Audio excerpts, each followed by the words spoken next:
mi ò kábàámọ̀ pé mo dènà sáà kẹta fún Ọbásanjọ́ lọ́fíìsì Àtíkù. Ìgbákejì ààrẹ tẹ́lẹ̀ rí lórílẹ̀‐èdè yìí Alhaji Atiku Abubakar ti fèsì sáwọn ọ̀rọ̀ tí ààrẹ tẹ́lẹ̀ rí olóyè Olúṣẹ́gun Ọbásanjọ́ sọ láìpẹ́ nípa rẹ̀. Ó sì ní ìtàn kò lè yí padà. Ẹ ó rántí pé Ọbásanjọ́ sọ ní ọjọ́ Jímọ̀ tó kọjá pé yíyan Àtíkù gẹ́gẹ́ bí ìgbákejì rẹ̀ nínú ìdìbò ààrẹ ọdún 1999 ní àṣìṣe tó tóbi jùlọ tóun ṣe nígbà tóun wà nípò ààrẹ. Ọbásanjọ́ sọ bẹ́ẹ̀ lásìkò ìfọ̀rọ̀wérọ̀ pẹ̀lú olórin Charles Òkúta tí ọ̀pọ̀lọpọ̀ mọ̀ sí Charlie Boy nílùú Èkó. Ṣùgbọ́n nínú àtẹ̀jáde kan tí olùrànlọ́wọ́ pàtàkì fún Alhaji Atiku lórí ìbáraẹnisọ̀rọ̀ Frank Shuaibu fi síta ní ọjọ́ àbámẹ́ta Sátidé, ó ní ṣe ni Ọbásanjọ́ ń gbìyànjú láti yí ìtàn padà ṣùgbọ́n tó kùnà. Àtíkù tún sọ pé òun kò ní ìbànújẹ́ rárá fún dídènà èrò àti ṣíṣe sáà kẹta lọ́fíìsì tí Ọbásanjọ́ ní nítorí pé òun yàn láti dúró lórí òfin orílẹ̀-èdè ju ìfẹ́ ara ẹni lọ.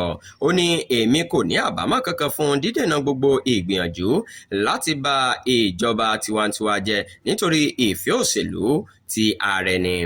Àtíkù sọ pé ìjà sí èrò sáà kẹta kìí ṣe ìjà láàrin ènìyàn méjì ṣùgbọ́n ìjà láti dáàbòbò ìjọba tiwantiwa àti òfin orílẹ̀-èdè fún ìran tó ń bọ̀. Ó ní àwọn ọmọ orílẹ̀-èdè Nàìjíríà ló ṣẹ́gun ìjà náà, ìjọba tiwantiwa náà sì ni ó borí.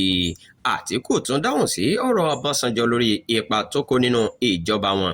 Ó ní ìtàn fi múlẹ̀ pé òun ṣe iṣẹ́ apá pàtàkì nínú ìpadàbọ̀ Ọbásanjọ́ nínú òṣèlú. Ó ní nígbà tí Ọbásanjọ́ wà ní ẹ̀wọ̀n, òun dúró ti ẹbí rẹ̀, òun ṣiṣẹ́ takuntakun pẹ̀lú àwọn ọmọ orílẹ̀-èdè mìíràn láti rí i dájú pé wọ́n tú sílẹ̀. Gẹ́gẹ́ bí Àtíkù ṣe sọ, nígbà tí Ọbásanjọ́ jáde kúrò nínú ẹ̀wọ̀n, kò ní ohun púpọ̀, òun lòun gbà á, òun pèsè aṣọ fún un, tọ́jú rẹ̀ tí òun sì fún ní gbogbo ìrànlọ́wọ́ tó nílò láti ṣe àgbékalẹ̀ ìgbé ayé tuntun fún un.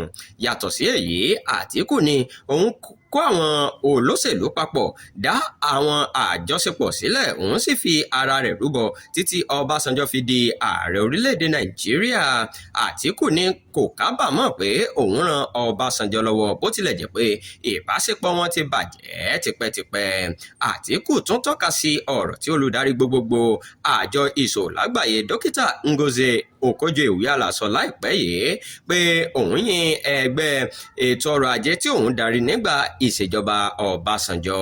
Ó ní nígbà tí àwọn ènìyàn pàtàkì tí wọ́n ń ṣiṣẹ́ nínú ìjọba náà fi ẹ̀rí sí ipa rere tó kó, Ọbásanjọ́ dàbí ẹni tó ń gbìyànjú láti dín àwọn àṣeyọrí náà kù. Àtíkù ní bó tilẹ̀ jẹ́ pé òun ti máa ń dákẹ́ nítorí ìbọ̀wọ̀ fún Ọbásanjọ́, kò lè máa dákẹ́ nígbà tí wọ́n bá ń pa ìtàn ní ọ̀nà tí kò tọ́. Ó ní Ọbásanjọ́ ní ẹ̀tọ́ sí èrò tirẹ̀ àti ìbínú tirẹ̀ ṣùgbọ́n kò ní ẹ̀tọ́ láti yí òtítọ́ ìtàn padà.